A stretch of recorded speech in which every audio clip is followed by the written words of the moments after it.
because that's what's best for business. Okay. Speaking of business, we got some. Oh, my nipples keep showing. I'm sorry, That's all Chris. right, I'm not looking. Sure you are. No, I'm not. I'm wearing my very sleeveless shirt. That is so sleeveless. It doesn't even have armholes. Really, it's just No. I went for a run a little while ago and like got super sweaty because it's gross and humid out right now. And I got back and I'm like, oh, I don't want to put a shirt on with sleeves. I'm like, this will work. Hopefully Chris likes nipples. I don't mind them. Not mine though. Well, Not that you have anything against no, mine, if they're on the camera and over there and not 2 inches, from my face, I'm fine. It's good. It's good. Nobody needs to be that close to my face. I appreciate that. Welcome back to the show, everybody. We're recording on the proper day, Yeah. at the proper time. Yeah.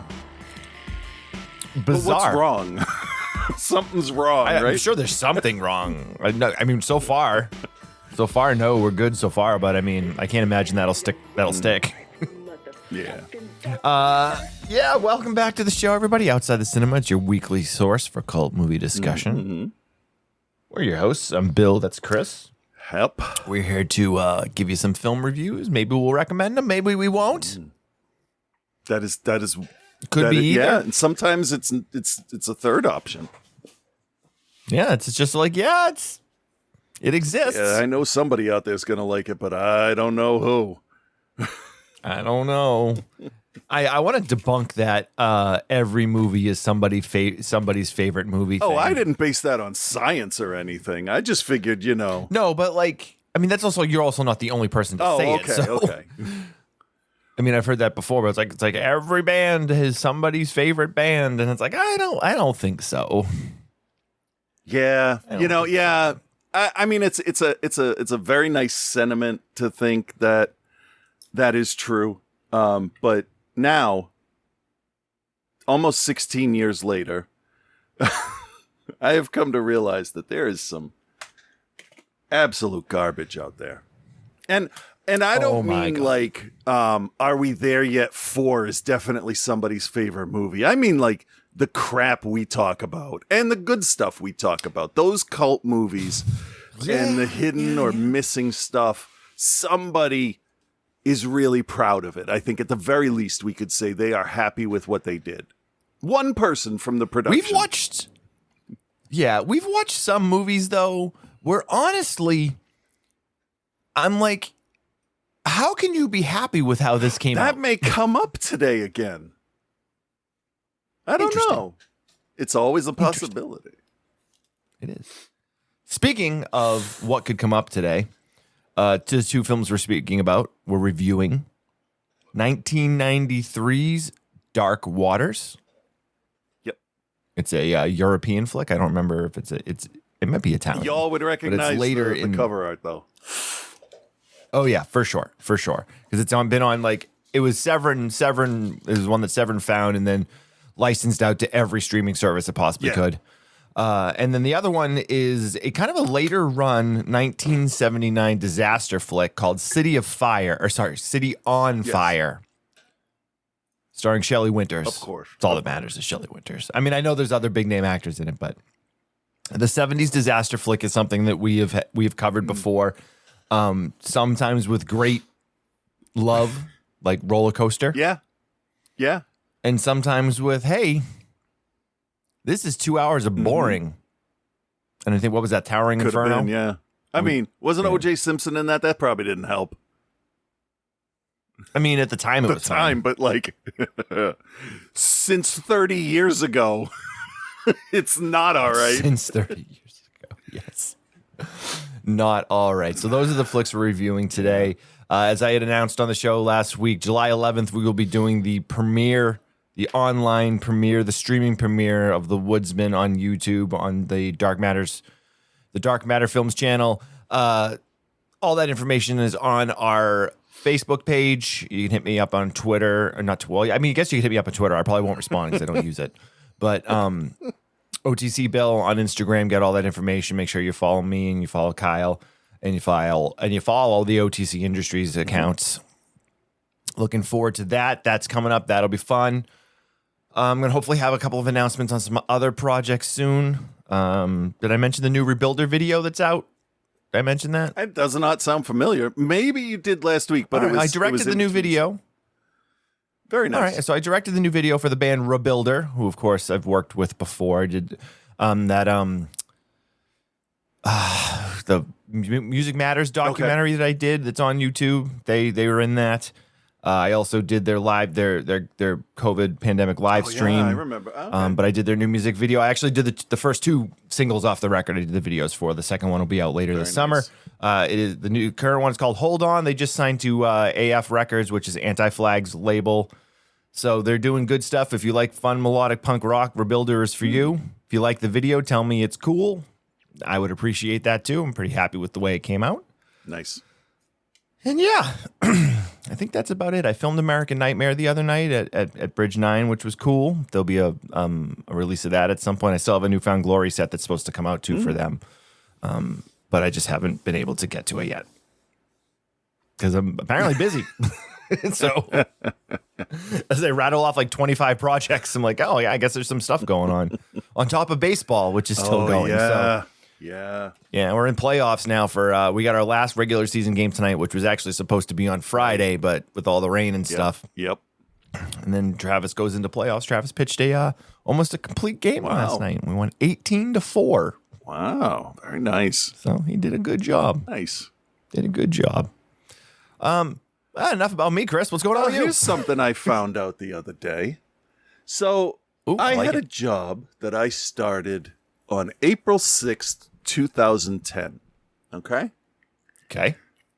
Now, I don't give a shit about, talking about pay rates and stuff because it's actually very important to the story. So, okay. I was hired at $26.12 an hour to be the chief projectionist at this place. When I left, my last paycheck was cut on January 2nd, 2020. Okay? 10 years later. My salary starting was $48,896.64. So $48,000. Okay. My salary upon leaving the company was $50,118.64. I went up 2.5% in pay, which is probably in 10 years below the cost of living increases. Oh, most definitely. So the motherfucker in charge of raises clearly was loved by the accounting department because he kept his costs under control because he never fucking paid me what he owed me. Wow. Did you just find this out now, or is this something you've been sitting on? No, for I a while? had an idea, but I didn't want to look at it because it would piss me off. Understandably But so. now I'm ready to, because I may or may not be working there again. Oh, And things are going. Okay, it's the difference between. Let me think. Where's the worst place you could? Okay, so like, if you were stuck in that movie Midnight Mile, Miracle Mile, Yes. Miracle Mile, yes. right, and you really wanted to be in Ghostbusters, that's kind of the difference there between the two movies, between the two people I work for. One is like dirty and amateurish and doesn't know shit about what they're doing, and the other is like, this is how you make a fucking movie. Come join us. Interesting. So I'm kind of upset about that. That kind of really pissed me off. Understandably so. I feel like that's a question that you could fairly ask too and be like, hey, why He's isn't gone. over 10 He's years gone, of so it doesn't employment? matter. No, but like you could potentially just like float it out there now. Oh no, this And just is be like, hey, look. this is I've been not compared to, but like I sort of have taken over half of his job and like 3/4 of my old job. It's all been merged together now, right? Right. And some people, and I get this, some people want me to do what he did, and I don't have any problem with that, but what they don't know is what the employees thought of him when he interacted with them. and it wasn't good. Right, He could not okay. keep his temper. Talking to this person on the phone to resolve a problem was just trying to get a word in between swearing and screaming. It was impossible to fix anything over the phone. So I actually, for the first time in my life, had written a letter requesting, saying, it's been 5 fucking years. I think I've earned this.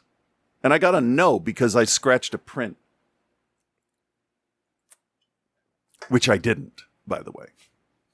He was the kind of person that you could have the Midas touch and turn every single thing to gold.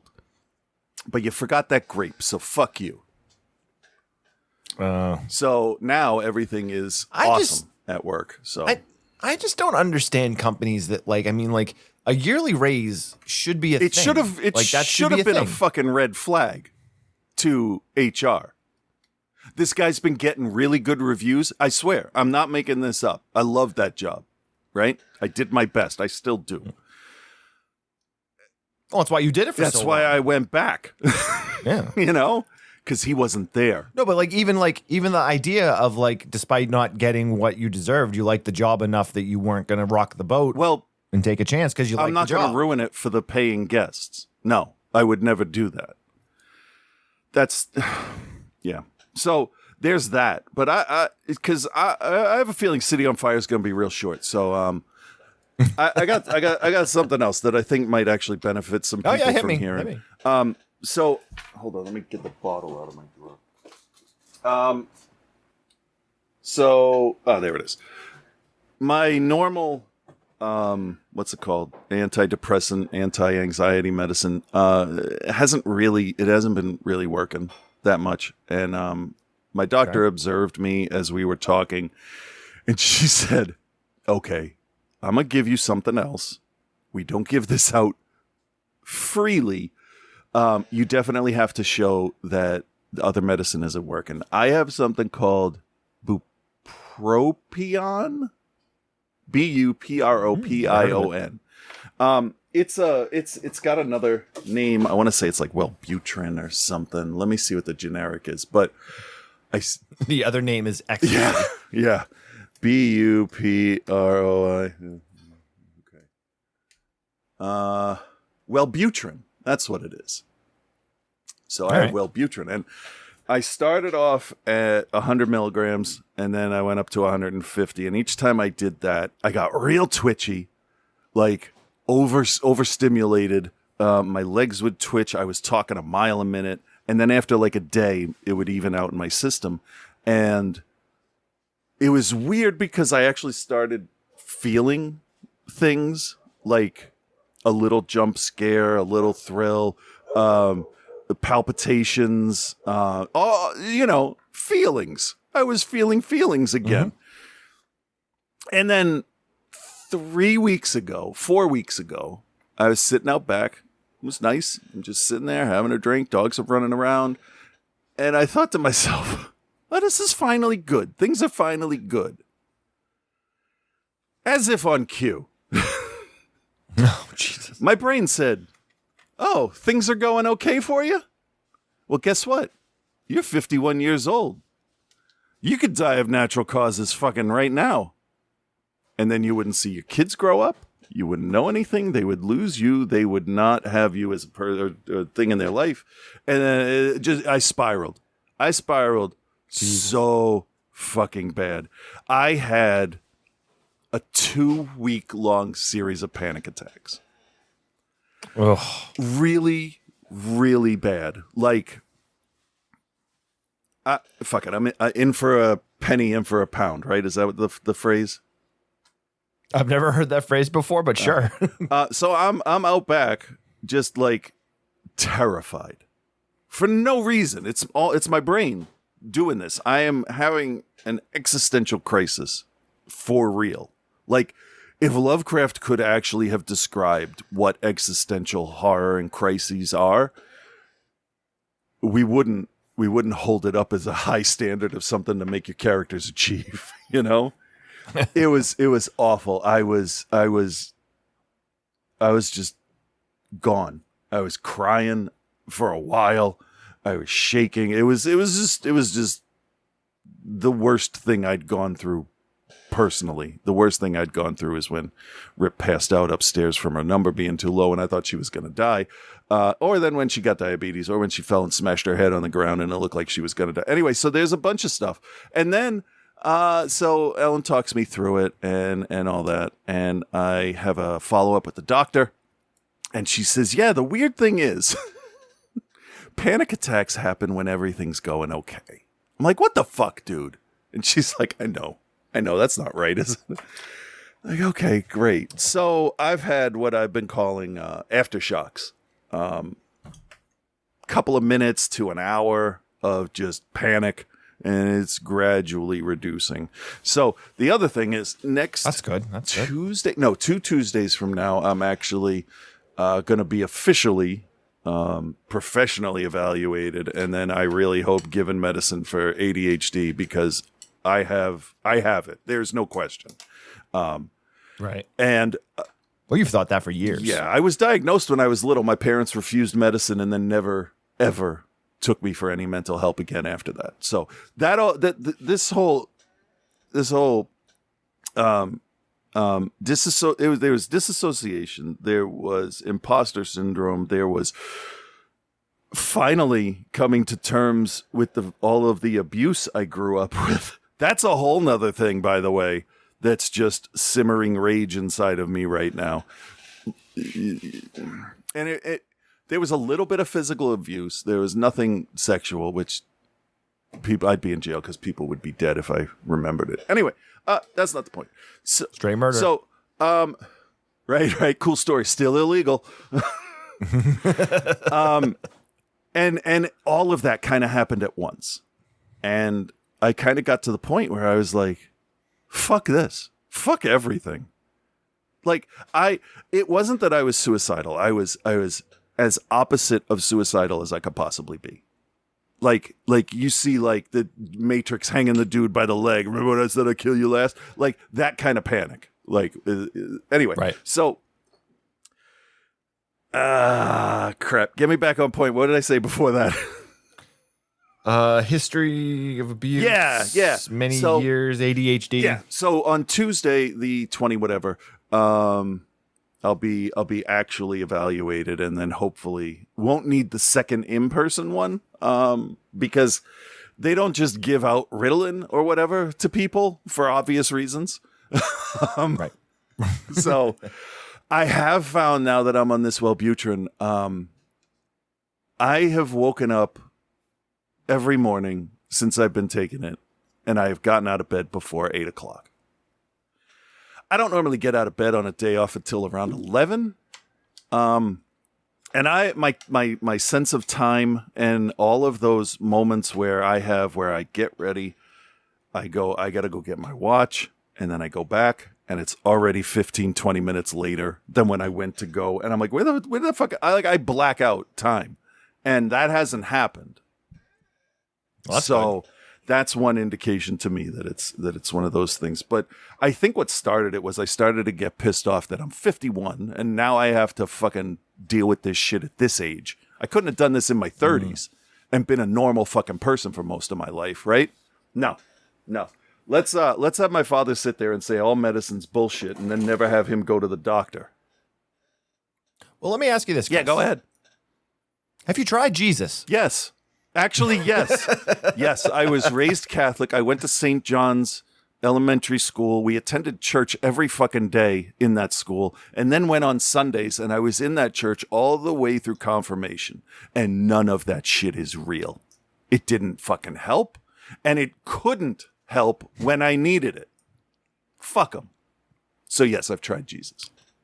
All right, fair.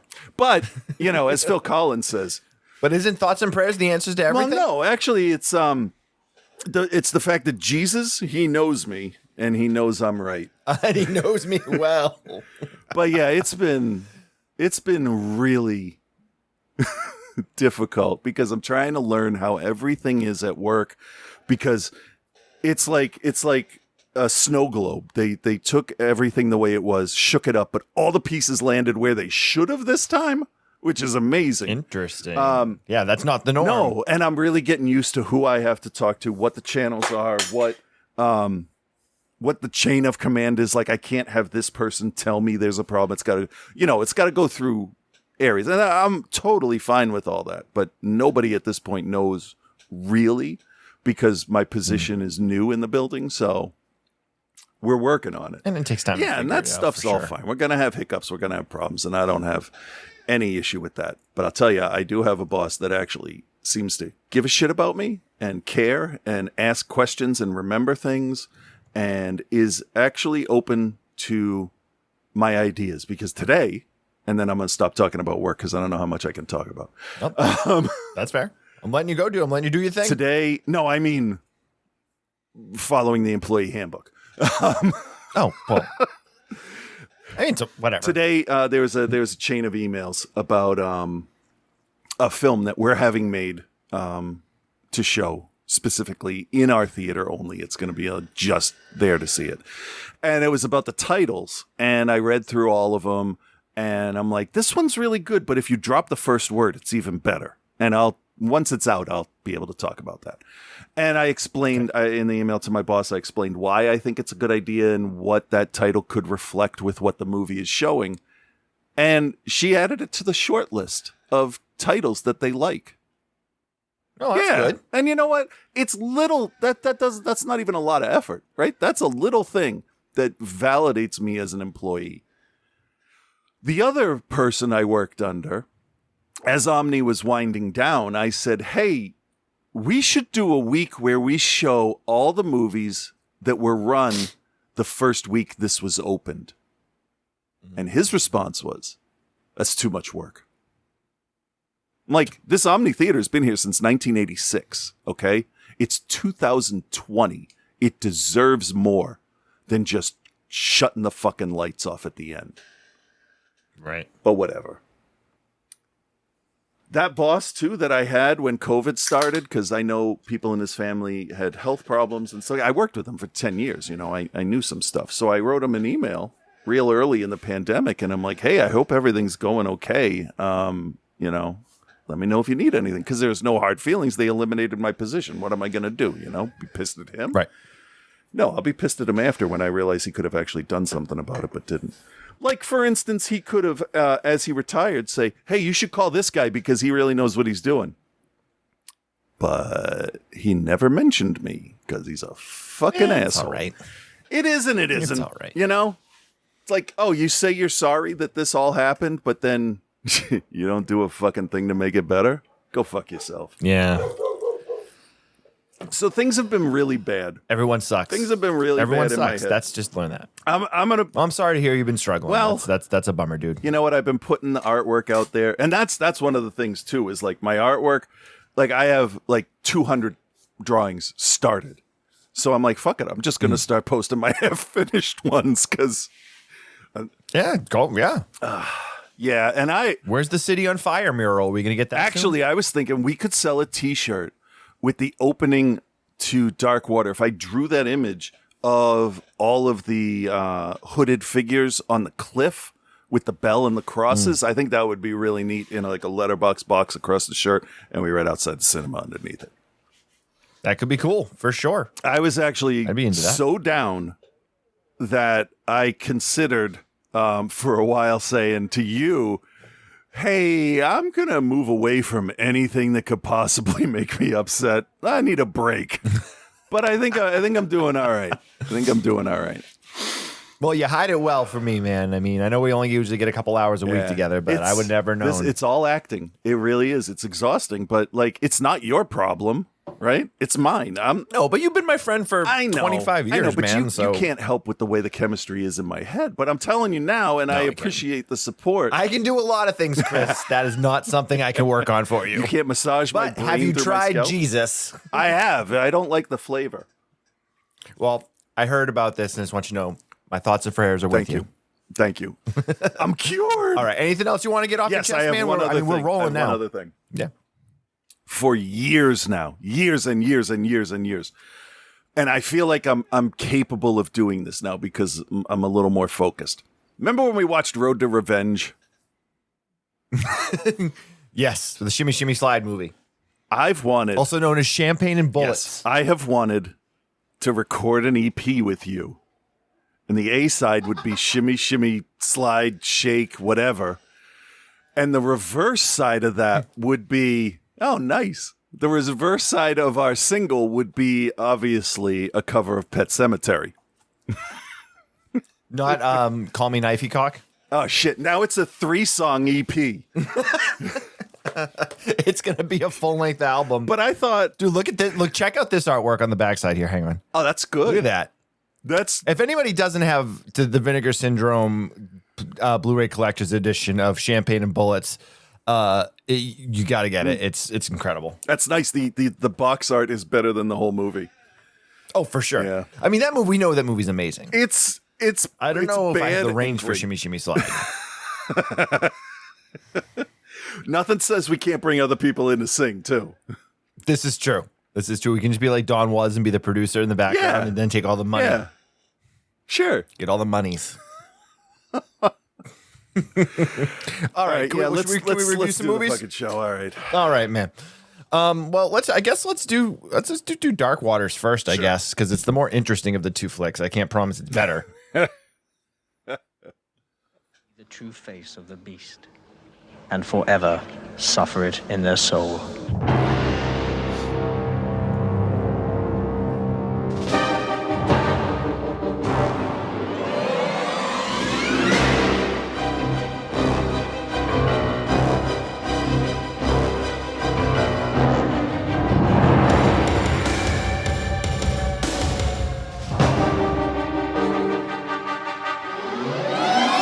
All right, this is okay.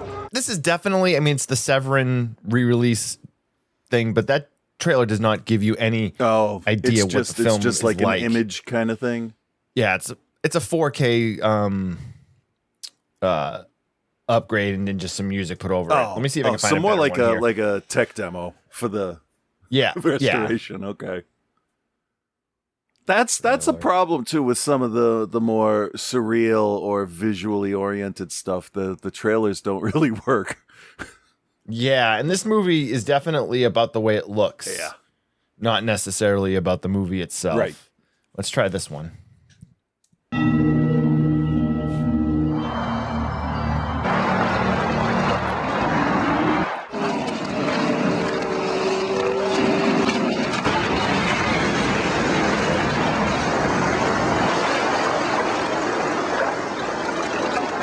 I need to reach the convent tonight. Are you afraid of death?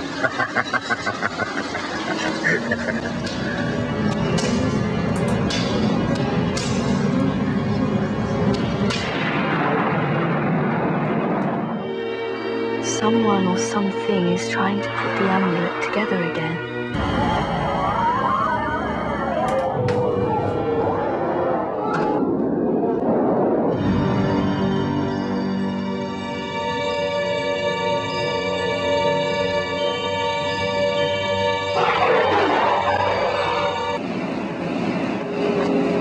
For those who are blind shall see the true face of the beast and forever suffer it in their soul.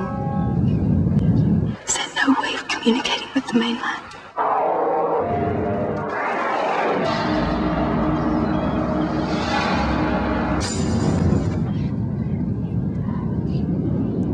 All right, there you go. Dark Waters, 1993. Mariano Baiano's the director. Quick. This is one that is definitely gotten out there quite a Yeah. bit. Like we said, it's on like a ton of streaming. It's on Tubi, it's on Prime, it's on AMC Plus, it's on Screenbox. It's like Yep, it's probably on all of on YouTube as well because City on Fire I think was there, but I didn't watch Yeah. it on YouTube because I didn't want to take the chance that I'd miss anything edited out. So just Nope, just that's in fair. case. But it's there. It's So free. So Mariano Baiano wrote and directed this. The story is pretty simple. You have a woman named Elizabeth. She's traveling to this convent on an island off the coast of somewhere. Yeah, Her father has passed away and left her the information that he'd been paying from what appears to be a healthy sum to this convent and wants her to continue making the payments, but she does not know why. She doesn't know anything about the convent. She knows nothing. So she travels there to try to figure out what's going on. And that's the only story they wrote. Yeah. Do you remember the one we watched with the woman that went back to the island, and it was a little New Englandy, a little tiny Lovecrafty, and it was like a cult thing where she... Oh, the newer one. Yeah, where she had to return... Like the Yes. Outwaters or... something. I'll look it up. But it's that same kind of story. That's exactly what it reminded me of. Yeah, that one was very Lovecraftian. I don't remember off season. Yeah, that might be it. That sounds good. That was good. I like enjoyed that. it, yeah. And really, movies like that, it falls on your lead actress to be able to pull that off, and she did a great job. Here, she kind of seemed like she didn't know her motivation. Like, am I supposed to be scared? Am I curious? I'll just be bored. Can I do bored? And I'll tell you, it took the movie way, way, way too long to give us the surprise that the person that befriended her when she got to the convent's her fucking secret sister. God damn it. I'm just going to ruin this. Surprise. Yeah. Okay. So, I'll let you ruin it. Don't worry. I'm not going to stop. I'm not going to stand in your way. Sorry, on that pissed me off. It's like they show the two kids together. And you're like, okay, so one of them's that girl. Who's the... oh, it's the other girl in this scene right here. Fucking terrible. So this film, I have a lot of issues with it overall. There's some genuinely cool stuff with it, but overall, I'm just going to kind of run through. So at least at the beginning. So the film starts, and we've got these nuns with like crosses, like standing on the edge of the beach, and there's like waves crashing and stuff, and it's not raining or anything. But then we cut to a priest in a church, and it's pouring. And then apparently a flood comes into the church. We don't know where from. Nope. Or like where that, like we know nothing. Nope. Doesn't matter We just know either. that like no. And this priest is in there, and the priest drowns, or we think he drowns. Yeah, sure. Because we never see him again. Yeah, there's a lot of characters that happens to. Yeah, we never see him again, or reference it happening. Yeah. Or the reason for it happening, or where it happened. Right. So You think that there is no who. that matters? There's no who. It doesn't matter. I mean, there's no who. There is no what, where. There is no why. No. Immediately after that, we have a scene of another nun holding the amulet that is apparently very important. If the movie Standing says on the so. edge of the cliffs. Yeah. And then she either A, is pushed off the cliff, or B, falls off the cliff. Yeah. I would think that it would be pretty important to know whether someone killed her or whether she fell, but they don't bother to clear that Nope. up. The amulet smashes in the water. And then we never speak of her again. So her murder or accident don't matter. One point about this that gave me higher hopes for this was when the woman's laying on that like volcanic looking rock and the waves wash over, they put enough whatever there for every wave that crashed while they were filming to run clear to her body and then red off into the ocean. Yeah. And I'm like, That was cool. I did notice that, too. that is some good effects thinking right there. And then the rest of the movie was like, well, we had one good idea, so fuck it. So then we get the pieces of the amulet, and the sisters, the nuns, place them in these different places. Now, we don't know what this amulet means. We don't know what it, and at this point, I guess we don't have to know. But there's nothing. You're not given any information about anything. They're not even like revisiting the stuff that they're giving you. No. So I will give the top of the film this. The scene with the nuns and the sisters like on the edge of the cliff with the crosses, very cool visual. Absolutely iconic. Yeah. Great. Very, very cool visual. This film has a lot of those. Has a lot of really good visuals in it. Yeah. We then fast forward to a bus with what can only be explained as the rejects from the Manson family hanging out on it. Because everybody is like in tattered clothes and has all kinds of facial issues and like are just like complete utter maniacs. And then we have our main character, Elizabeth, played by Louise Salter, in the middle of it. dressed like she just walked out of a 1980s fashion shoot with like a suit jacket with big big shoulder pads, and like her hair's did like she just stepped out of a CoverGirl commercial. Yeah, that's supposed to, I guess, give us our indication of that it's present day, I guess. I don't know. Yeah, they do a thing that says like, what, 20 years later or something like that, or 10 years later. Yeah, but if they don't tell you what year it is to start, it doesn't fucking matter. No, it doesn't really. So she travels to the coast and she's trying to get somebody to take her to this convent, which is, we told, was off on an island somewhere. Mm-hmm. She goes to two different boat guys that are like, no. Yeah. Is a huge storm going right now. Yeah. It's raining like crazy. Like, yeah, you got eyeballs, lady. Come on. Yeah, like, I'm not gonna take you. Yeah. All right. We then meet a third guy that will take her. Yeah, to the rape shack. It seems. God, he was creepy. Yeah. Well, and then the other thing is, why does she's like, I have to get there tonight? Why? Yeah, that didn't really seem important once they got to the island. Then she got there and was like, there was such a rush to get there. Yeah. Now it doesn't matter. Yeah. And then they force her to wear the clothes that they wear. Yeah. First of all, that's a nun's uniform. It's not their clothes. It's a uniform. She doesn't have to fucking wear it. No, there's no reason to force her to do that. Except to strip her identity away. Make her forget about the outside world. They're trying to indoctrinate her back in because we know she came from there. Oh, your father's been secretly funding this thing? Why? My mother died during childbirth. I don't know.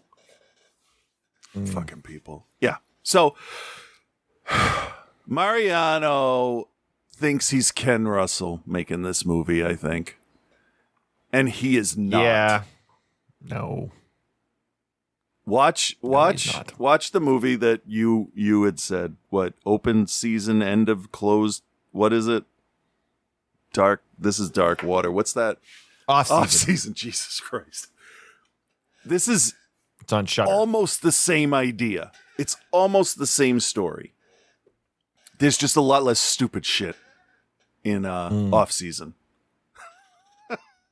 Well, yeah. So as like she comes into the coven, and even just like that first scene when she's talking to them, she's like, "Listen, my dad was paying this place. I need to know why he's giving you guys all this money." Yeah. And she's like looking around, and she's like, "I don't even know where the money is going." Right. Because like they live like Amish, like off the grid, like not like. Yeah. There's like there's some other people that live on the island, but it's basically just the convent. Yeah. Like small little village, but like there's no like electricity, there's no phone, there's no radio, like none of this stuff. So it's like, where's the money going? Underneath. Yes, massive cave system. I'll be honest. There were parts of this that reminded me of Resident Evil 4, the game, not the movie. And I could definitely see this as an influence on survival horror games because it has that feel in the village. But the story is just, come on. So many things happened and you couldn't see them happening. A girl gets stabbed to death early in the movie and you don't see it. But you know what you do get to see? You get to see 2.5 minutes of the worst Gollum impression I've ever seen in my life. On the rapist's boat is this fucking mutant that hops up on the deck and starts chewing on fish guts. And the guy says, just ignore him. Okay, movie, I'll just ignore everything then because you don't put a character in, give him that much screen time, and then brush him off as a fucking joke. And again, never show him again. Right. Yeah. Nah. So she goes to the convent, right? And one of her friends is apparently at the convent. The one that was stabbed to death. Yeah. Yeah. Why was she there? Her friend is there, but she doesn't know why her father's sending money. That doesn't make sense. None of it makes sense. This movie, okay, we use the term style over substance Yeah, quite often on we do. the show. And this film is 100% style over substance. Yeah. Because there is a number of really, really awesome shots and some really effective use of lighting and religious imagery. There's this great scene where when Elizabeth is trying to kind of figure out what's going on, she's looking for her friend. She's told her friend is no longer there. She left to take care of something in London. Right. And didn't leave any information. Which isn't really what nuns do. No. So. But we also don't know if her friend was a nun or not, and Oh, that's it a was good just point. bizarre. Okay. Either way, she hears something weird, and so she peeks through a door, or like a crack in the wall or whatever, and she sees the nuns carrying a body, like a bloody body, through the catacombs or whatever, and they're carrying these crosses, and the crosses are on fire. Which is a great source of light if you don't have electricity. The Klan figured Exactly. that out years ago. They did. So they're carrying burning crosses through the catacombs with a dead body, and although the scene makes no sense, it looks cool. Yeah, it does. It does. I can't argue with a cool looking shot. You know, I'm gonna go back to this again in the Abrams Star Trek with Khan in it with Benedict Cumberbatch. I think it's that one. The Enterprise comes up out from under the ocean, and it's and like story wise, the dumbest fucking thing I've ever seen in my life. But it looked really neat, and that's why Abrams put it in there. Yeah, this film's got a lot of that. So as the story kind of unfolds itself, I guess there's like a sea demon or something that they're worshiping. And honestly, the ending of the film doesn't make any sense. And the ending of the film is even more frustrating because there's so much stuff that looks really awesome throughout the whole film. And then the ending just looks cheap. It does. It does. It's you know what? It's as terrible an ending as Malum was. Oh, look, a goofy looking monster. Yeah. Also, Yeah. I had this thought, and I was going to text it to you a couple times, and I'm like, I'll just save it for the show. So I've saved it for the show, and this is what it is. If Malum was a sequel to Last Shift, and that was a different officer, I would have loved it. Loved it. But no. Yeah. No, you had to fuck it up. Yeah. So, yeah. Yeah. So this film, a lot of people really love this film. Like if you go on IMDb and you go on Letterboxd, there's a lot of really, really strong reviews that talk about how cool the atmosphere is, and I agree with the cool atmosphere and the feel. The score is actually pretty good too. Its narrative is where this film just really, really struggles, and certain films I can really suspend that, and just take in the surrealism of it. Some other ones I just can't, and for whatever reason, I could not give it a pass just on how cool it looked. Right. And I think part of that is because it looked really cool, and then it didn't. Yeah. Yeah, it got real shitty after a certain point, did it? Like they ran out of good film. Good ideas or whatever, and Good I film, don't know. lighting, ideas, all of it. It was all, they were done. Yeah. All right. Speaking of done, I don't have that. Damn it. All right, Chris. Do you recommend, and what is your grade for Dark Waters? No, I don't. I think you will get all the scenes you need that look awesome if you watch a clip show that features this as one of the movies. But other than that, no, there are much better movies story-wise, and there are much better movies visually. And this doesn't fit into either one of them. It's a good start. But like with a lot of stuff we see, like it was written and directed by the same guy. Did anybody look at his script? Him and Andy Bark's script? Who's never written another thing. Did anybody look at that and say, hey, I don't understand what's going on here? No, they didn't. Yeah. Let's see. He was the writer. What's his name here? Who am I looking up? Mariano. He was the writer on, those are shorts. I'm not counting shorts.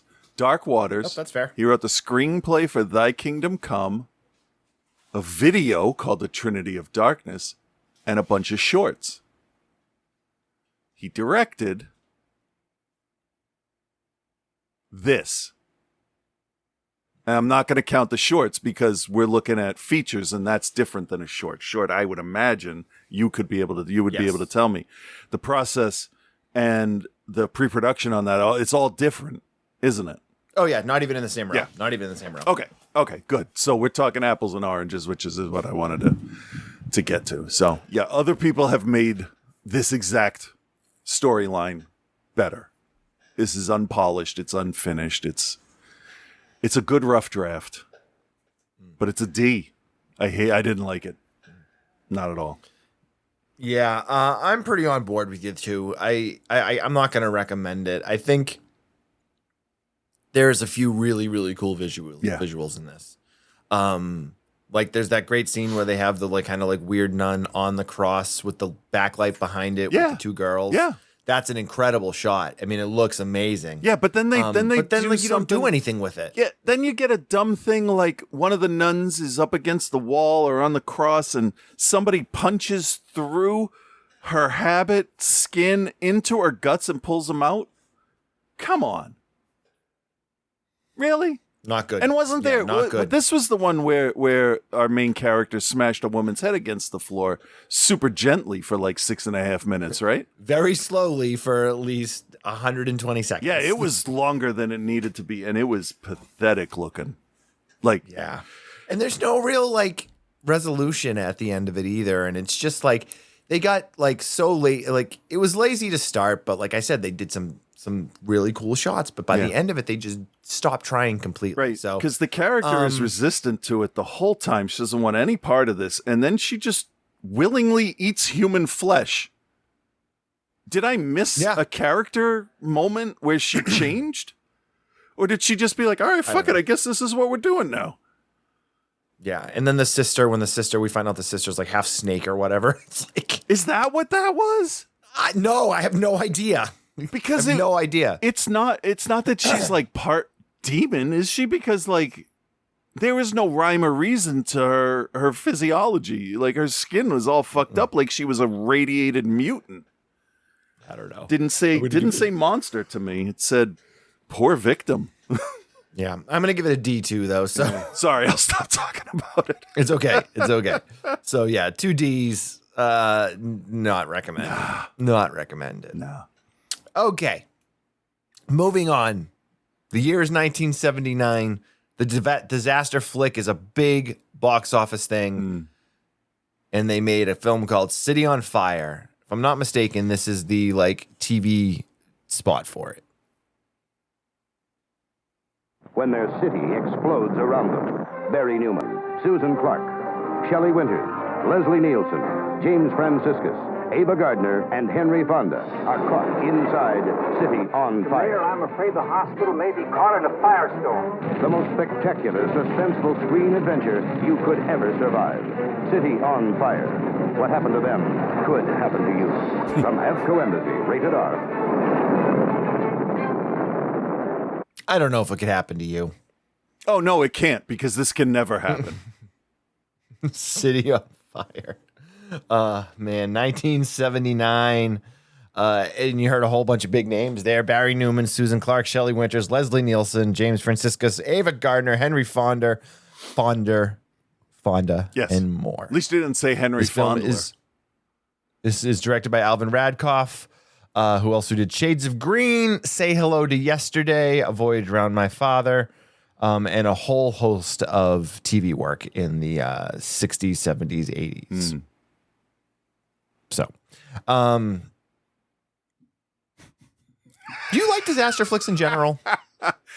I can definitely be in the mood to enjoy them sometimes. Yes. Me too. I was in the 90s. I was all over Independence Day when it first came out. Now, not so much. But at the time, it was like a cultural thing. Disaster movies were back. And I enjoy special effects, and I enjoy well done special effects. So I agree. That's what I like. I enjoy a good disaster flick, whether it is, Volcano or like Dante's Peak or any of those. And then going back to the 70s, I do kind of really love kind of the camp of like Towering Inferno or what was Meteor, the one where the meteor was going to hit the planet. Yeah, that's on Tubi as well. It started up after I finished City on Fire. Yeah, there you go. Yeah. But like those big like showcase type disaster flicks, I mean, they're fun. Yeah. You know, you get a great ensemble cast. Even like what was the one that The Rock did where it was the San earthquake Andreas. one? Loved San Andreas. Yep. Like Yep. totally like turn your mind off and go with it. Yeah. Yeah. The key, and I would think you would agree with me here. Stop me if I'm wrong. Okay. The key to a great disaster flick is not the disaster. It's the characters and the relationships that they set up to make you care about them to get out of the disaster. You want good-hearted, altruistic characters to succeed. That's it. It could be an alien invasion. It could be whatever. That's why, you know, did Will Smith save us from the aliens? I don't really care. Did Cousin Eddie save? I'm not talking about him, but I'll tell you, the President of the United States saved us from the aliens. I care about him. I don't care about the other characters anymore. But yeah, you have to be able to give a shit. So, can I go with this from the beginning of the movie? Sure, go for it. Here's how we're introduced to one of our characters. You think he's a drunk hobo making a milkshake because he's got carrots, juice, wine, milk, cream, eggs, whole eggs with the Shells shell. included. Yep. And he blends this whole thing up, has 2 glasses, fills them with this pistachio green ice cream color, and it has little floating black dots in it. He drinks from the one in his right hand, turns around. Oh, and by the way, he mouths that smoothie so much I almost threw up. He like savors that like a steak. He chews it and chews. I'm like, fuck. God. So he goes upstairs to this woman in bed who, do we see her again? Who was she? Nope. That's what I She was thought. some chick. That's what I thought. So as he's coming Some up the chick he picked stairs, up. yeah. As he's coming up the stairs, he has 2 of the same Pilsner glasses filled with this dark green liquidy liquid, not thick shake, right? And which one does he hand to the woman in the bed? The one he already fucking drank out of. She hands it back to him. He goes downstairs, and what does he do? Drinks out of the one in his left hand. He ruined them fucking both. This is our hero, ladies and gentlemen. Eggshells to a one-night stand. Eggshells, half a avocado. Oh my god. He attacked that avocado like it killed his dog. Like, I know. Oh man. I don't eat avocado all that often, but even I was like, dude, that's I know that's wrong. It's like he tried to open it with a potato masher. And he's a fucking surgeon. Yeah, like the most like renowned one out there apparently. So this also is not even the first issue, or it's not even close to like the last or middle issue I have with this movie. Oh, I can imagine. But I can't list everything. But this I think would be a good one for us to yell at for a commentary because there's Which we'll do at some point. So much wrong with this. We keep talking about these commentaries, Chris. We actually have to Oh, I do know. And when work comes down for me and you don't have to go to a baseball field, we can do it. them. Fair enough. Yeah, from the get-go, this film attempts to make those right proper moves to make a good disaster flick. And another key on top of the relationships and caring about the characters, or on the other side of it, having characters that you want to see die. The other thing is the reasoning or the setup of the disaster. It's always something that's like, like Titanic, it's hitting the iceberg. Yes, man's hubris. Right. Volcano, it was an earthquake and like, what was it, drilling or whatever under the city that like cracked a lava thing or something. Disrespecting nature. Disrespecting nature. Or just the fact that you live on the San Andreas Fault and there might be a massive earthquake. Great There's all weather, this sort bad of planning. Right, exactly. My favorite disaster movie is El Nino. It's 7 hours long and there's a lot of waiting. Yeah. The worst one was Nor'easter because it takes forever and you can't leave the theater for 4 days. So as they give you the reasoning for this one, Leslie Nielsen is the mayor of the city. Yeah. He's cheating on his wife. I expected him to be a that's- piece of shit character because before he really went into comedy, he was a good villain, but also a good He was guy. a great villain. Yeah. He was a great villain. And he starts off like that. And I'm like, okay. He definitely does. He definitely does. He does come around in this though. But so, and we've said this before, whenever Leslie Nielsen shows up in something, whether he's doing comedy or whether he's doing the villain thing, like he's always just a welcome addition because he's just great. He's just like, if you don't like Leslie Nielsen, you're a fucking asshole. He totally understands the character, the tone, how it fits in and what he should be doing. It's like, it seems from watching him effortless, the way he just knows how to be Agreed. those characters, whether they're absurd like in Airplane or, this. But even in Airplane, he was still kind of he was still kind of like Robert Stack cool. He just said weird things. Right. Deadpan. Yeah, so more like a Frank Drebin, I guess, would be one extreme to the other. For sure. So- for sure. Yeah, he's great. So he's the mayor. He has had this giant oil refinery built In the middle of the middle city. of the city. In the middle of the city. First, It's fine. First, that would never happen. So your movie can't happen in the first place. Right. I'm just gonna go. Maybe in 1979 it could happen. I don't think so. I don't really know. I'm gonna just go. There's another one every time you mention something that pissed me off. I won't go into detail. So again, the key to a good disaster flick is you have the reasoning for the disaster happening. Yes. So the setup here is, although unbelievable, solid. Building an oil refinery in the middle of a city. Yeah. Okay. Yeah. Suspending the belief, all right.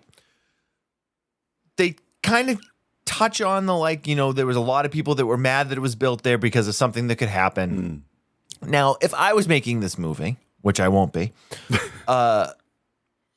something as simple as a car accident hits the wrong thing, Yeah. breaks the wrong thing, something starts to leak, nobody notices it, Right. and it builds up, and then the pressure's too much, and then boom, everything's on fire. Yeah, because Homer But left no, the the bird to setup in push the button. this, right, exactly. Yeah. The setup in this is a disgruntled worker. And that whole thing was Who- bullshit anyway. That was stupid. Yeah. I could explain that if you'd like. Go for it. Why not? So we get this guy who it was demonstrated to us early when we meet him that he's really good at fixing things. He's good with his hands. He likes being a mechanic, and he's a mechanic at the refinery. And his big aspiration is to become foreman. But they know that he's kind of clever, even if a little bit daft at times. Yep. And they say, we really want to put you into research and development because we think you'd be great there. And he's like, I don't know. That's like a whole nother thing I got to learn. I just want to be a foreman. And they're like, oh, we're going to give it to Sully. Sully, fuck that guy. I'm not working for him. All he said was, I'm not working for him. And the guy signed a piece of paper and handed it to him and said, your severance can be picked up at the front. And it's like, he didn't fucking fire. He didn't quit. You didn't fire him. That's bullshit. That's absolute bullshit. Yeah. They took advantage of him because he's played off, and I'm not going to say that he's mentally disabled because I think he's just kind of innocent and dopey, and later on is hyper-focused on shit.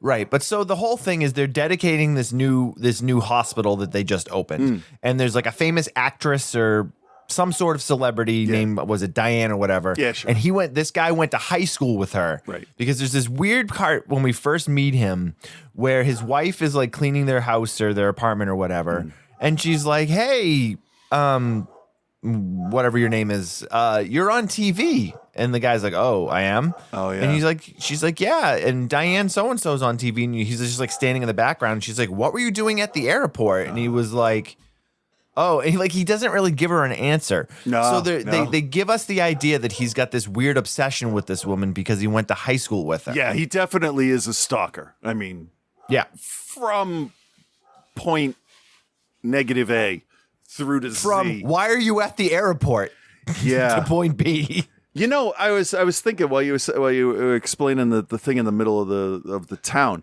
why couldn't the city have been built around an old oil rig? The refinery's built there. The city's still. Oh well, then now they need they need a convenience store or a CVS, and you got to get a hotel for the people that come in to do work from out of town. And it could have been built up like that, and they just built it in the center, and no one thinks it's ever going to be a problem until they sort of passively aggressively fire a guy.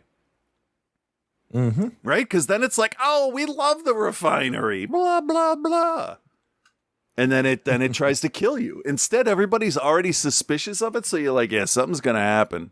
I mean, it's in the Which title. is why something random. I mean, I guess the guy freaking out and so what happens is they fire this guy Yeah. and he's all fucking pissed off because they fire him because they shouldn't have fired him because he didn't do anything wrong.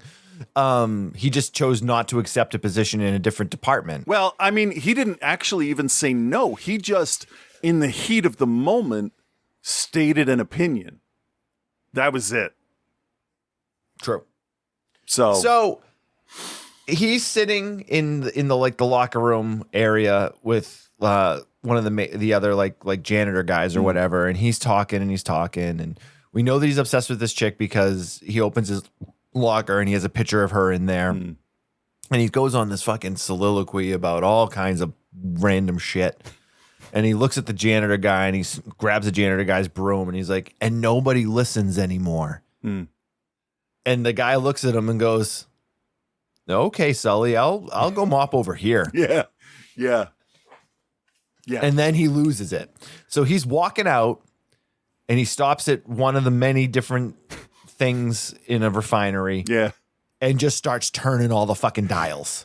It's Starts like, turning all the dials, starts opening up like things that shouldn't be opened up, and just kind of goes crazy. Yeah. Opens up a couple of things, a bunch of oil starts to spill out into the drainage stuff and all yeah, because these things that he opens the back of one of those trucks that delivers it to, the liquid gas stations or whatever. Yeah.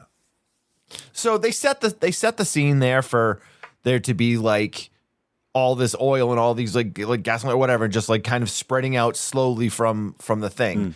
The guys that work there figure out something's wrong. All these dials start going off, all the shit's in it. So they're able to what they feel is contain it, but they don't realize that one of the trucks has been opened and it's been spread out. Yeah, but it's just running down the river.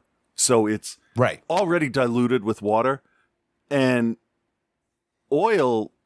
heating oil for your home isn't flammable until it's aerated or pressurized.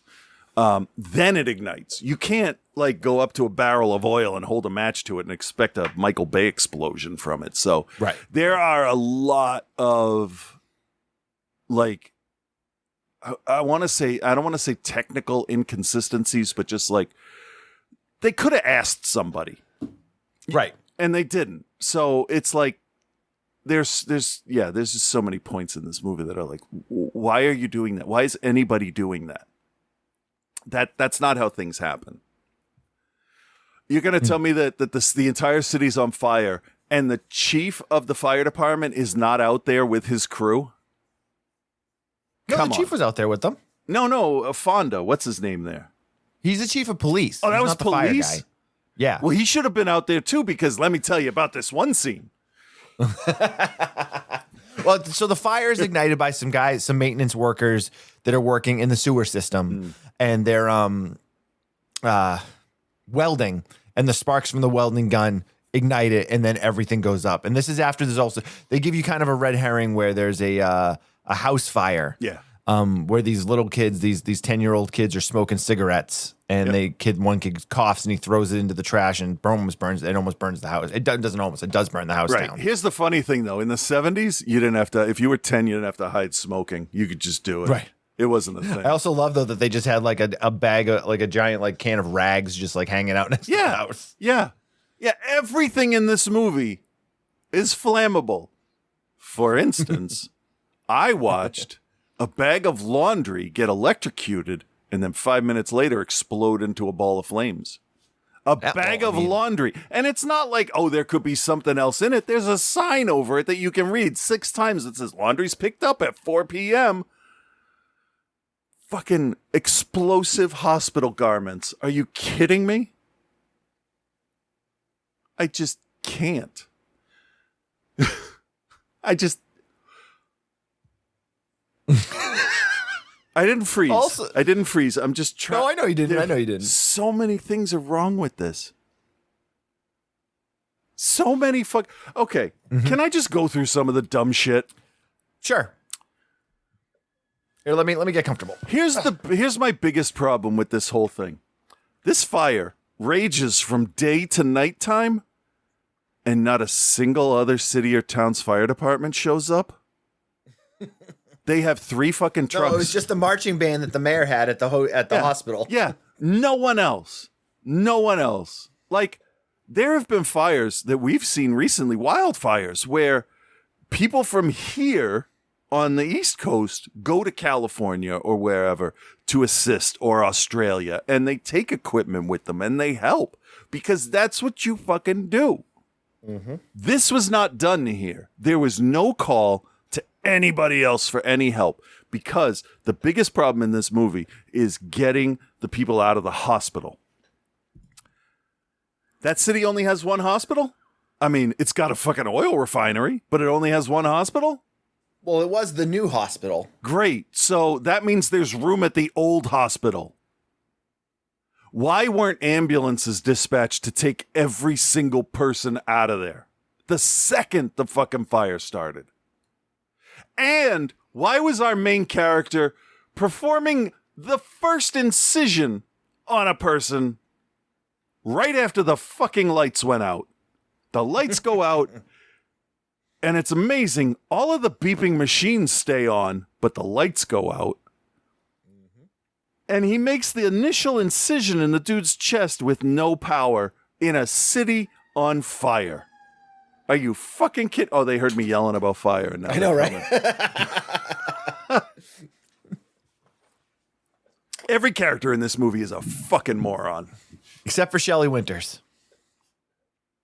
No, she got crushed. She's kind of stupid too.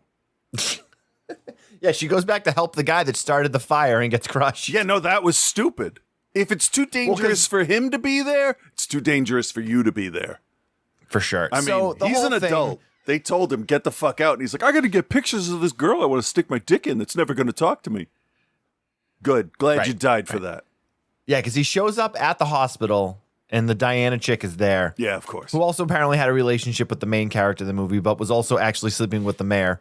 Yeah, why not? Just do everything. Sure. Fucking movie. But so this is where the film fails more than anything, in that it doesn't make you care about any of these characters. Mm-hmm. And that's and the only character I even remotely cared about was the lady with the baby. Yes. She did a good job. And Shelley Winters. Nobody else. I'm like, they can all die. I don't care if any of them live. 100%. Totally. Totally. The other thing that fails, I shouldn't say the other thing, one of the other things that fails this movie more than anything is, in a good disaster flick, you got to have great special effects. Yeah, it's weird how I mentioned that earlier, huh? Yeah. Yeah. It's coming back around. But they're like overall scenes of disaster are so bad. There were some shots I appreciated from actual news stories, but it didn't look like what what was actually going on. Right. Because the long shots of the city, there was this black smudge in the sky that didn't attach itself to any building or ground. So it was just this black line vignette in the middle of the screen. And hey, my favorite building was that one in the background that burned as a concrete frame with no other material inside of it. It was just in the background of every single shot, flames 50 feet long, shooting out every window. Mm-hmm. I'm glad they went for subtlety. I mean, no disaster flick is really subtle, so. Yeah, but here's my least favorite part of the whole thing, and then I guess, we could just stop talking about it, but I have to mention this. Nope, go for it. So the photographer goes back into the house to get the photos that's on fire because he was taking photos of the woman for some reason. I don't give a shit. It didn't matter. He's dead, so it doesn't matter. So he goes back in to get these, and later he tells her, he's like, I want to do your life with my pictures. I show you the story of your life. And she's like, yeah, fucking great. Shut up. Because I was like that too. So he comes out of the house on fire because, he went into a fire-covered house and he was covered in burn gel. What did he expect was going to happen, right? Right. So true. So he comes out of the house and stumbles into the street, and he's hit by a fucking Pinto. Now Speeds up when he sees him. That's not the worst part. The Pinto is in the middle of a city that looks like downtown fucking everywhere, with an elevated train line. There's like a bridge. There's buildings. The next scene is a car going about 110 miles an hour through a bunch of barrels, everything exploding, and you can see the California mountains behind it. So they went from an unnamed city in the United States and never showed a mountain to this car apparently breaking the space-time barrier and showing up in California to a bunch of surprise gas station workers. Like, that's just fucking lazy. Yeah. Really lazy. And that's when I said the cops should be out there. They should have been cordoning off the areas around the fire trucks so their fucking black Pintos don't come in and run people over when they're on fire.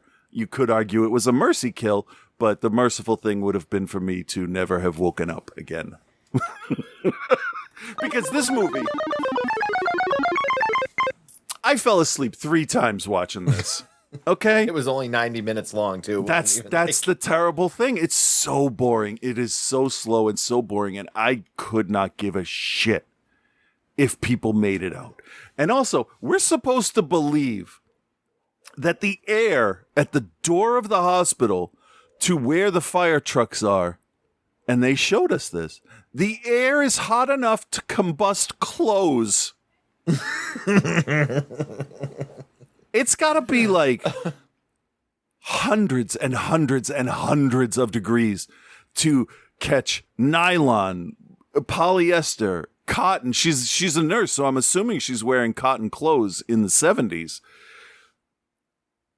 Her lungs would have fried to a crisp before the clothes caught on fire. Basically, what I'm talking about is you had one of those the mist type of things where, I can make it to my truck. And then you watch them go, and you're like, no, you fucking couldn't. Sorry.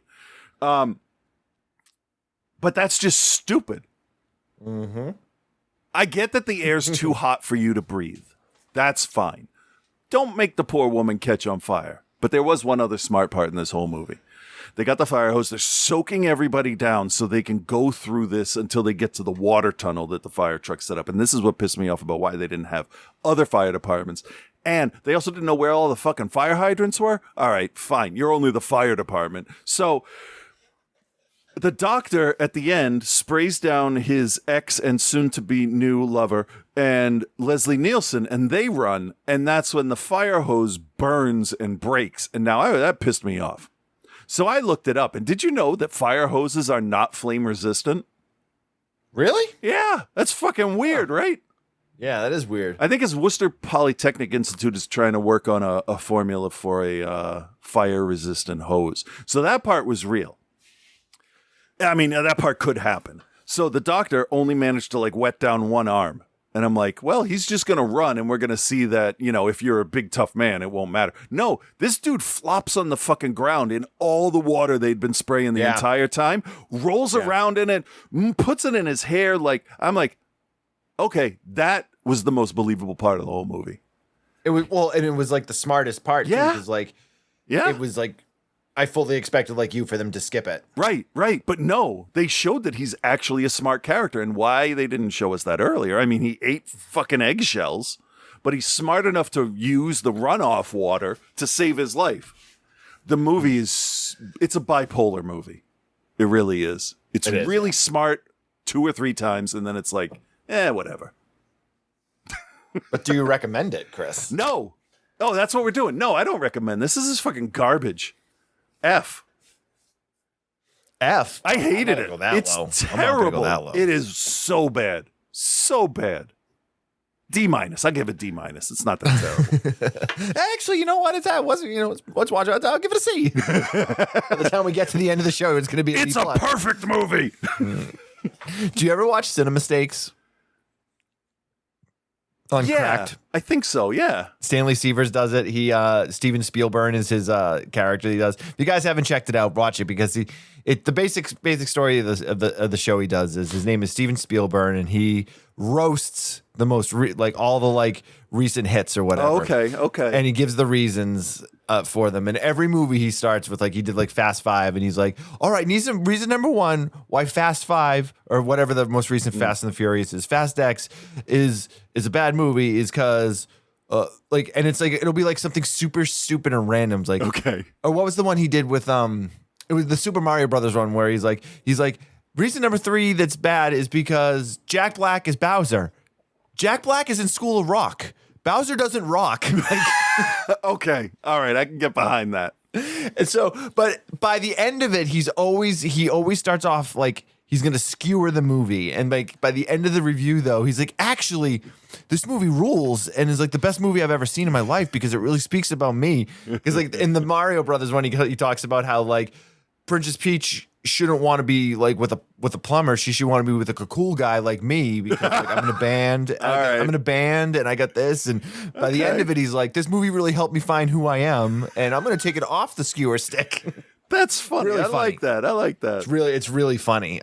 He does these videos too on Instagram. The Mosh retirement guy, where he'll be oh man, did you see the lineup for this show coming up tonight? Man, I might come out of Mosh retirement. And then he tells all these stories about how one time, man, I was at a Vision and Disorder show in New York, and I hit a guy so hard that he woke up in yesterday. But then it always ends up being something ridiculous of yeah, man, Hellfest 93 or whatever. He's like, they had a raise premium. They had to raise insurance premiums because of me. Or it's good stuff. It's really funny. Anyway, I'm also not recommending it. It's bad. It's bad. And it's boring. And a disaster movie should not be boring. Absolutely. There's too many things. They didn't, but the biggest cardinal sin that it makes is it doesn't give you enough information on its characters or make you care about its characters. Right. The characters you care about are you care because it's oh, this woman is pregnant and having a baby in the middle of this giant fucking firestorm. Right. That one totally. I'm on board with that. That happens. They're at a hospital. Sure. Absolutely. But the rest of it, no. No. I'll give it a D. It's not great. Also, I would think that if you start building pressure, you'd get warnings way before that. A green thing would turn to red if a valve is opened. You're only running a refinery. So You would think. Yeah. So they ignored a lot of real world stuff to make this happen. And and let's be honest, most disaster movies do, but this was a reach. This was too much. Too many. Speaking of too too many much. dumb choices. Joe is back this week. Nice. I don't remember what he watched. Isn't it the Grudge 3? Grudge 3? Well, hello, Bill. Hello, Chris. And hello, OTC Nation. It's your boy Joe here, and this week Bill took me back to Chicago. But we're not going to Portillo's for hot dogs or Lou Malnati's for pizza. We're just going to watch a mediocre film. He made me watch The Grudge 3. Okay, I'm back. I don't always take a week off of the show, but at least half of the time that I do, it's accidental. Long story short, I recently unretired from professional wrestling, worked a triple shot at a big festival, and between the hours, the heat, and the bumps, I was pretty worthless last Sunday. But hey, I've got a probably not great movie to watch here. One thing I remember from Googling to see how many of these fucking things I was going to have to watch and in the proper order is that this is the first Grudge movie that is rated R instead of PG-13. I won't go on a long-winded jag about the wave of horror from the early to late aughts that decided since young people like horror, we have to make sure they can all go see it in the theaters and fuck the adult audience who wants adult horror. But let's face it, most of those PG-13 horror movies could have been a lot better with a soft R rating. A bit more blood, and maybe someone who understood that while, yes, we are making a product for consumers to consume, we're also making a fucking movie here, so why don't you throw some zazz into that motherfucker right now? Like, I'd like to think you're they not do making that. a line of stationary products marketed to teens. You're making a movie. Act like it. Damn it. I went on a long-winded jag anyway. That's my bad. Every one of these movies starts with what I'm guessing they thought was going to be some creepy shit. Words fade up on the screen. When someone dies in the grip of a powerful rage, a curse is born. Sure. Okay. Fine. For the purposes of this film, I'll go with it. But imagine if that were true. If that were true, this planet would be like fucking Zombieland, except instead of fun zombie killing, you would just end up, you would just be constantly avoiding ghosts who are all around us all the time, who sound like they just woke up with a cold, drank an extra thick milkshake, and are trying to tell you to get them some coffee. No spank you. If this were true, the grip of rage I would die in would be the annoyance of trying to go about my day while having to constantly turn around and punch a ghost every 5 seconds. But that's almost where they're going here in the third Grudge film. It picks up shortly after the second movie, and the apartment building in Chicago, which would normally just have a rat problem, now has a Japanese ghost problem. And I'm not sure Orkin is licensed for that. Shawnee Smith is here as a psych doctor, and while I'm normally happy to see her, she is gliding her way through this, and you can tell that as she's delivering her lines, she's just trying to figure out like what her net paycheck is going to be and like waiting for the Saw people to call back. Quick side note. We all occasionally confuse an actor for another actor, right? Yeah. Oh, yeah. For years, I labored under the mistaken impression that Shawnee Smith and 80s nudie comedy actress Jewel Shepard were the same person. Okay. To be clear, Okay. It was not Shawnee Smith's boobs that confirmed for me that I was at least mostly straight. It was Jewel Shepard's boobs in Hollywood Hot Tubs 2. Thank you, Skinamax. She'd In a probably movie say you're welcome, and too. series of movies full of unrealistic concepts. The one that I just cannot get behind so far is that they're trying to make me sympathetic to a landlord. The main character is the sister of the building manager / landlord, and boy, since Flashdance and Company went the first 48 on each other, tenants just keep moving out and nobody wants to move into the murder building. Okay, number one, you will never make me feel sympathy for a landlord. Right. Number two, I think the goth community and true crime podcast community in Chicago are both certainly big enough that you would have people lined up around the block like the new iPhone was coming out, just trying to live in that building. Yeah. Like, I'd love to at least roughly give you a list of characters and how they all relate to one another and how the curse is connected to them all. And I assure you, I was paying attention. I cannot keep track of all these future victims. Okay. All right.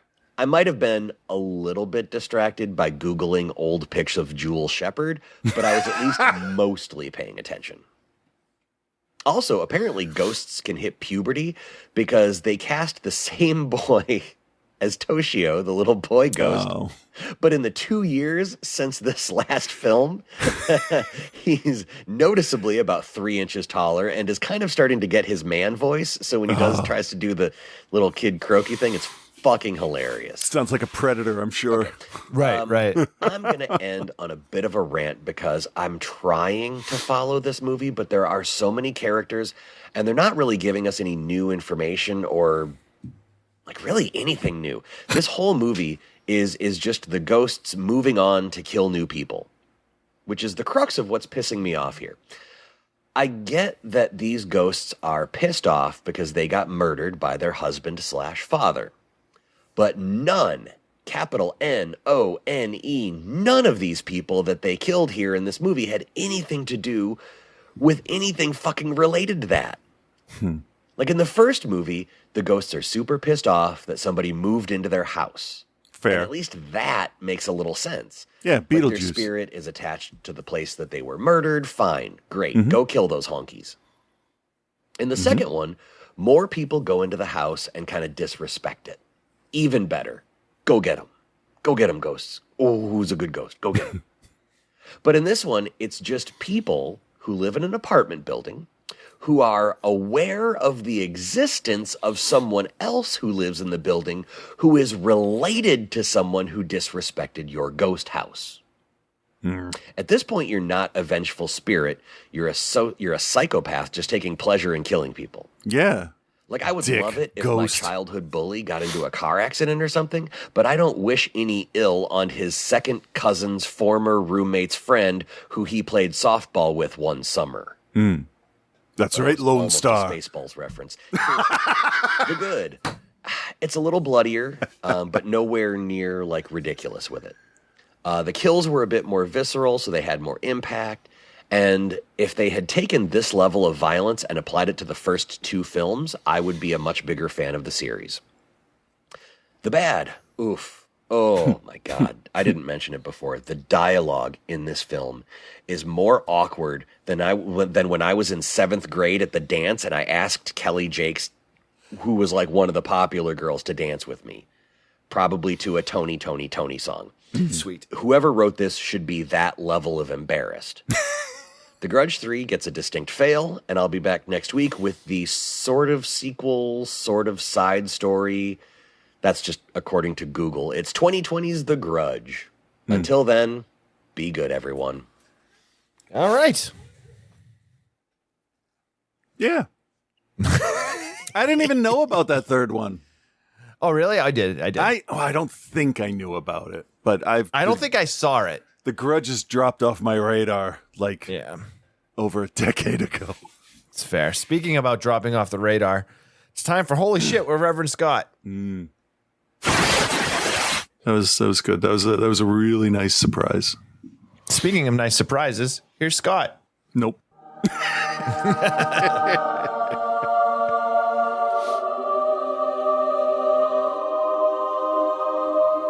What? Yeah.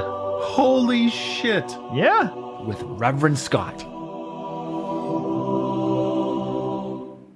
Yeah, we're getting started. All right, let me stretch. Yep.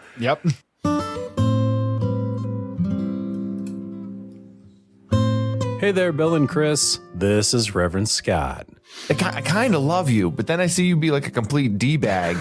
Just like awful. Yeah. Speaking of D-bags, a couple weeks ago we got to hear some great classic reviews and the second installment of 50 Shades of Scott live. But then last week, Bill and Chris gave us a real-life new episode, fresh new content. Which was good because you needed it because they weren't giving you a whole heck of a lot. Right. And all that is cool and all, but now I'm behind on reviewing reviews by like 4 films. And not only that, I've seen several new movies that I have yet to review on my segment either. So I guess this week we need to have a speed round. How's that sound? Like, that's a good fucking idea. Thanks, Real Chris. So what did we have on the show 3 weeks ago, Bill? Okay. I literally do not remember the name of either film. Professional as always. So I remember the first one was Blood on Satan's Claw. Yes, The Blood on Satan's A movie Claw. I've been trying to get us to watch Yes. for a bunch of years. Was it worth the wait? No, it's not. Okay, since we're going fast, quickly play a bit of the trailer from me, Bill. Here's a trailer. I'm sure there'll be lots of British accents.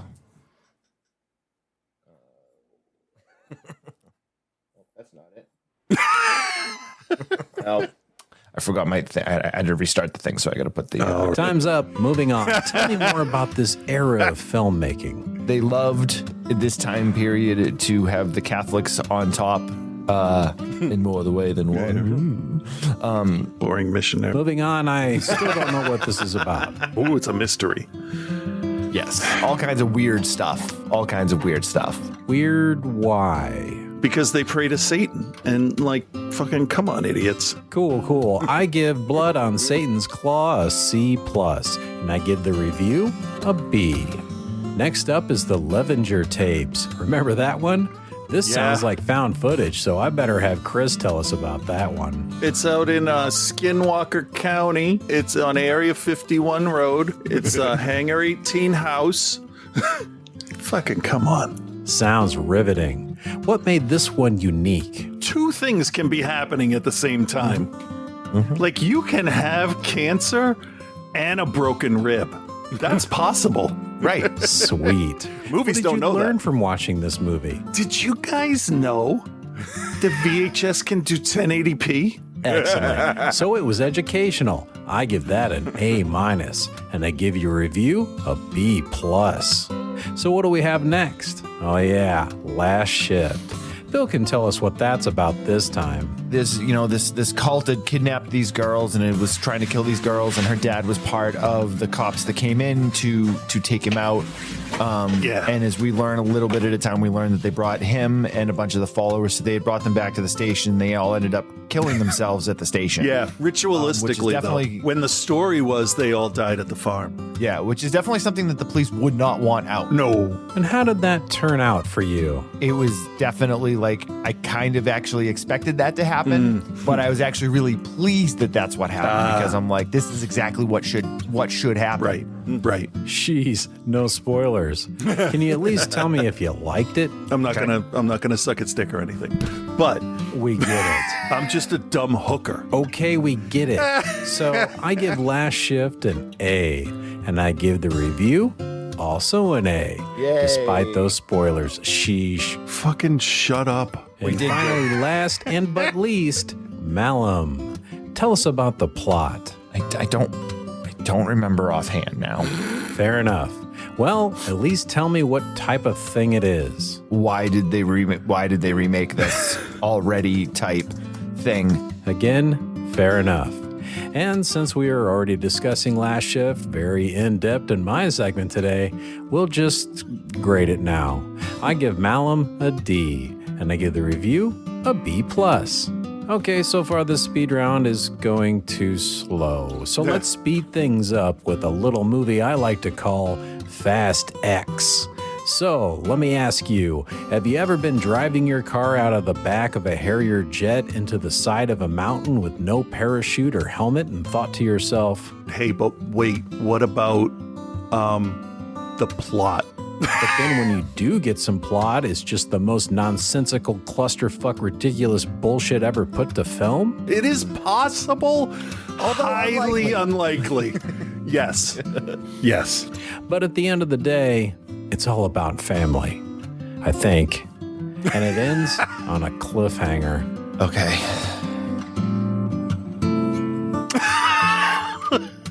I give Fast X a C+ or something. Who knows? At least it's funny, just not intentionally. Like, it's not good. No, it's not. But as long as you go in thinking, this is fucking garbage, you might just have a great time. And speaking of Vin Diesel, I also saw Guardians of the Galaxy Volume 3. And with the exception of the huge investment in other films necessary to know the entire story surrounding these characters, this is in my top 3 favorite trilogies ever. Now, I'm not going to rank this against Volume 1 and 2 just yet because I've only seen this one once so far in the theater. I really like to sit down in front of it, maybe on Disney Plus when it finally hits that, and watch it at least one more time before I really have a good opinion of this one. I've seen so many people saying it's the best Guardians movie of the set, and while I don't necessarily agree with that, I did enjoy it a lot. I mean, we finally get to see where Rocket comes from and some of the people that he calls family before the Guardians. And we finally get the same kind of backstory that we've been able to establish already for Star-Lord in Volumes 1 and 2. And we get some of that same character building that we saw between Gamora and Nebula as sisters, and Star-Lord and Yondu in Volume 2 as kind of father and son almost. And we get the High Evolutionary, who, while certainly isn't Thanos, he is certainly a villain that's very easy to hate. He's very aggressive in his tone and not exactly condescending, but very like, don't fuck with me. There's a few scenes I watched this guy doing just despicable things, thinking, good job, Satan. And by the end of the film, we had several very satisfying conclusions for the various characters, or like sending off points for every member of the Guardians.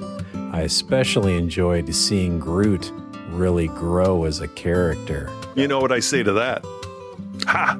So I give Guardians of the Galaxy Volume 3 an A-.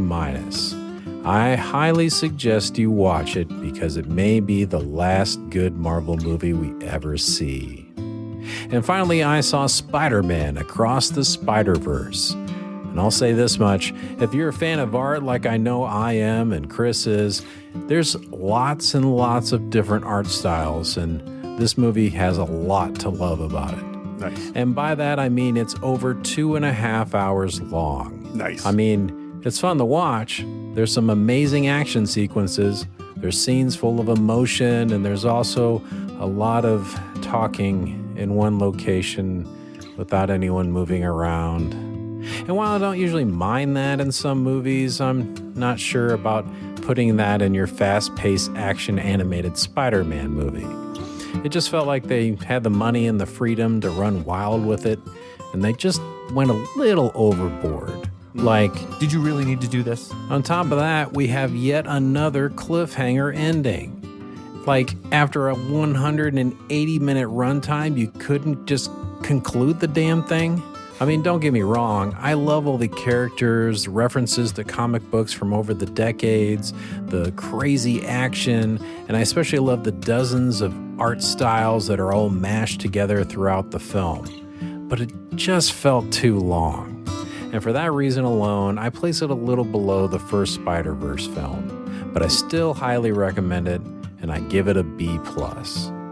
Okay, Speedy Round is over, and it only took like 10 minutes. It's not bad at all. It's sloppy. It's really sloppy. So until next week when we celebrate the massive sloppy episode 800, peace and love, guys.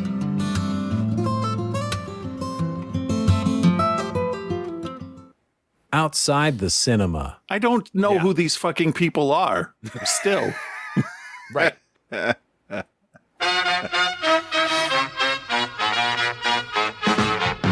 Yeah, next week is episode 800. I have no plan for it. Like, there's no plan. It's going to just be another episode. I was going to say, you should just play an old episode. Play episode 700 and 100.